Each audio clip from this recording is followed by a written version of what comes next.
महत्व। गायत्री मंत्र का अर्थ इस प्रकार है। ओम परमात्मा, भूः प्राण स्वरूप, भुव दुःखनाशक, स्वः सुख स्वरूप, तत् उस, सवितु तेजस्वी, वरेण्यम श्रेष्ठ, भर्गः पापनाशक, देवस्य दिव्य, धीमहि धारण करे, दियो बुद्धि, यो जो, न हमारी प्रचोदयात प्रेरित करे। अर्थात उस प्राण स्वरूप दुख नाशक, सुख स्वरूप श्रेष्ठ, तेजस्वी, पाप नाशक, देव स्वरूप परमात्मा को हम अंतरात्मा में धारण करें। वह परमात्मा हमारी बुद्धि को सन्मार्ग पर प्रेरित करे। इस अर्थ का विचार करने से उसके अंतर्गत 3 तथ्य प्रकट होते हैं। 1. ईश्वर का दिव्य चिंतन। 2. ईश्वर को अपने अंदर धारण करना। 3. सद्बुद्धि की प्रेरणा के लिए प्रार्थना। ये तीनों ही बातें असाधारण महत्व की है। 1. ईश्वर के प्राणवान, दुख रहित, आनंद स्वरूप, तेजस्वी, श्रेष्ठ, पाप रहित, देवी गुण संपन्न स्वरूप का ध्यान करने का तात्पर्य यह है कि इन्हीं गुणों को हम अपने में लाए, अपने विचार और स्वभाव को ऐसा बनाए कि उपयुक्त विशेषताएं हमारे व्यवहारिक जीवन में परिलक्षित होने लगे। इस प्रकार की विचारधारा, कार्य पद्धति एवं अनुभूति मनुष्य की आत्मिक और भौतिक स्थिति को दिन दिन समुन्नत एवं श्रेष्ठ बनाती चलती है। 2. गायत्री मंत्र के दूसरे भाग में परमात्मा को अपने अंदर धारण करने की प्रतिज्ञा है।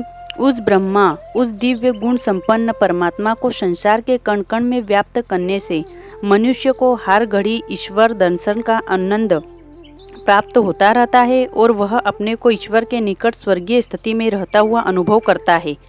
3. मंत्र के तीसरे भाग में सद्बुद्धि का महत्व सर्वोपरि होने की मान्यता का प्रतिपादन है। भगवान से यही प्रार्थना की गई है कि आप हमारी बुद्धि को सन्मार्ग पर प्रेरित कर दीजिए, क्योंकि यह एक ऐसी महान भगवत कृपा है कि इसके प्राप्त होने पर अन्य सब सुख संपदाएं अपने आप प्राप्त हो जाती है। इस मंत्र के प्रथम भाग में ईश्वरीय दिव्य गुणों को प्राप्त करने, दूसरे भाग में ईश्वरीय दृष्टिकोण को धारण करने और तीसरे में बुद्धि को सात्विक बनाने, आदर्शों को ऊंचा रखने, उच्च दार्शनिक विचारधाराओं में रमण करना और तुच्छ तृष्णाओं एवं वासनाओं के लिए हमें नचाने वाली कुबुद्धि को मानसलोक में से बहिष्कृत करना। जैसे जैसे कुबुद्धि का कलमश दूर होगा, वैसे ही वैसे दिव्य गुण संपन्न परमात्मा के अंशों की अपने में वृद्धि होती जाएगी और उसी अनुपात से लौकिक एवं परलौकिक आनंद की अभिवृद्धि होती जाएगी। गायत्री मंत्र में सन्निहित उपर्युक्त तथ्य में ज्ञान, भक्ति, कर्म तीनों हैं। सद्गुणों का चिंतन ज्ञान योग है, ब्रह्मा की धारणा भक्ति योग है और बुद्धि की सात्विकता एवं अनासक्ति कर्म योग है। वेदों में ज्ञान, कर्म, भक्ति ये तीनों ही विषय हैं। गायत्री में बीज रूप से ये तीनों ही तथ्य सर्वांगीण ढंग से प्रतिपादित हैं। इन भावनाओं का एकांत में बैठकर नित्य अर्थ चिंतन करना चाहिए। यह ध्यान साधना मनन के लिए अति उपयोगी है। मनन के लिए 3 संकल्प नीचे दिए गए हैं। इन संकल्पों को शांत चित्त से स्थिर आसन पर बैठकर नेत्र बंद रखकर मन ही मन दोहराना चाहिए और कल्पना शक्ति की सहायता से इन संकल्पों का ध्यान मन क्षेत्र में भली प्रकार अंकित करना चाहिए। 1. परमात्मा का ही पवित्र अंश अविनाशी राजकुमार में आत्मा हूँ। परमात्मा प्राण स्वरूप है। मैं भी अपने को प्राणवान आत्मशक्ति संपन्न बनाऊंगा। प्रभु दुख रहित है और मैं दुखमयी मार्ग पर न चलूंगा। ईश्वर आनंद स्वरूप है। अपने जीवन को आनंद स्वरूप बनाना तथा दूसरों के आनंद में वृद्धि करना मेरा कर्तव्य है। भगवान तेजस्वी हैं। मैं भी निर्भीक, साहसी, वीर, पुरुषार्थी और प्रतिभावन बनूंगा। ब्रह्मा श्रेष्ठ है। श्रेष्ठता, आदर्शवादिता एवं सिद्धांतमय जीवन नीति अपनाकर मैं भी श्रेष्ठ बनूंगा। जगदीश्वर निष्पाप है। मैं भी पापों से, कुविचारों और कुकर्मों से बचकर रहूंगा। ईश्वर दिव्य है। मैं भी अपने को दिव्य गुणों से सुसज्जित करूंगा। संसार को कुछ देते रहने की देव नीति अपनाऊंगा। इसी मार्ग पर चलने से मेरा मनुष्य जीवन सफल हो सकता है। 2. उपर्युक्त गुणों वाले परमात्मा को मैं अपने अंदर धारण करता हूँ। इस विश्व ब्रह्मांड के कण कण में प्रभु समाये हैं। वे मेरे चारों ओर, भीतर बाहर सर्वत्र फैले हुए हैं। मैं ईश्वर स्मरण करूँगा, उन्हीं के साथ हंसूंगा और खेलूँगा। वे ही मेरे चिर सहचर हैं। लोभ, मोह, वासना और तृष्णा का प्रलोभन दिखाकर पतन के गहरे गर्त में धकेल देने वाले दुर्बुद्धि से, माया से बचकर अपने को अंतर्यामी परमात्मा की शरण में सौंपता हूँ।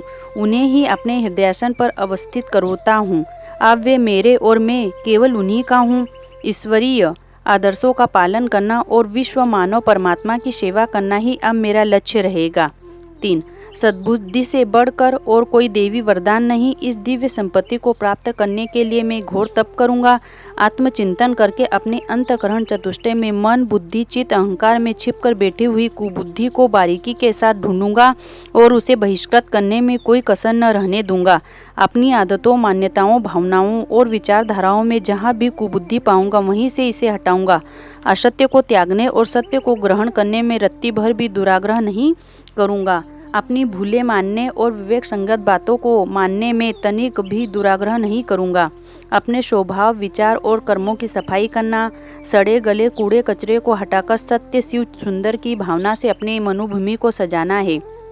अब मेरी पूजा पद्धति से प्रसन्न होकर भगवान मेरे अंतःकरण में निवास करेंगे, तब मैं उनकी कृपा से जीवन लक्ष्य को प्राप्त करने में सफल होऊंगा।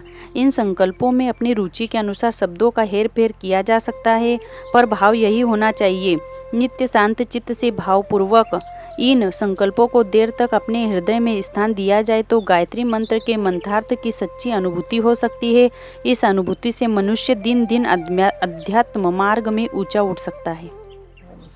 ओम शांति।